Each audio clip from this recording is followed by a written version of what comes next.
বাধ্য হচ্ছি, কারণ এটা ফেসবুকের যুগ, ইউটিউব অনলাইনের যুগ। সত্যটা উপস্থাপন না করলে অনেক মানুষ বিভ্রান্ত হতে পারে। শুধু এই স্বার্থে আমি কথাটা বলছি, আদারওয়াইজ আমি কথাগুলো বলতাম না, কারণ নিজের ঘরের ত্রুটি মানুষের সামনে উপস্থাপন করতে হয় না। আমাদের নাম্বার ফেসবুকে available, WhatsApp number available, phone করে তো বলতে পারতেন যে ভাই আসলে কি হয়েছিল ঘটনা। তার মানে বোঝা যায় এর পিছনে একটা গভীর ষড়যন্ত্র আছে। ষড়যন্ত্র এক নাম্বার, আলেম ওলামাদের অবস্থা কিন্তু দেশে ভালো নয়। ষড়যন্ত্র এক নাম্বার হচ্ছে হকপন্থী আলেম ওলামাদেরকে সমাজ থেকে মাইনাস করে দেওয়া, একটা উদ্দেশ্য এক। দুই নাম্বার, ওয়াজ মাহফিলকে বিতর্কিত করা একটা উদ্দেশ্য। তিন নাম্বার, যেসব বক্তাদের ওয়াজ মাহফিলে বেশি মানুষ আসছে, জনগণ শুনছে, আমল করছে, ইসলামের একটা ফ্লো সৃষ্টি হচ্ছে, এই মানুষদেরকে সমাজে বিতর্কিত করে দেওয়া।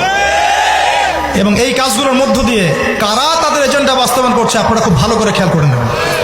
আর কিছু আছে চিলে কান নিল টাইপের মানুষ, যা দেখবে অনলাইনে, যা আসবে দেদারসে প্রচার করা শুরু করবে। কথা টোটালি হলুদ সাংবাদিকতা। যারা ভিকটিম হলো তাদের বিরুদ্ধে ওরা এই সাংবাদিকতা করলো, আর যারা জালেম তাদের পক্ষ নিয়ে সাংবাদিকতা করলো। এর পিছনে কি উদ্দেশ্য? উদ্দেশ্য হচ্ছে এক নাম্বার, ওয়াজ মাহফিলকে বিতর্কিত করা, নাম্বার ওয়ান।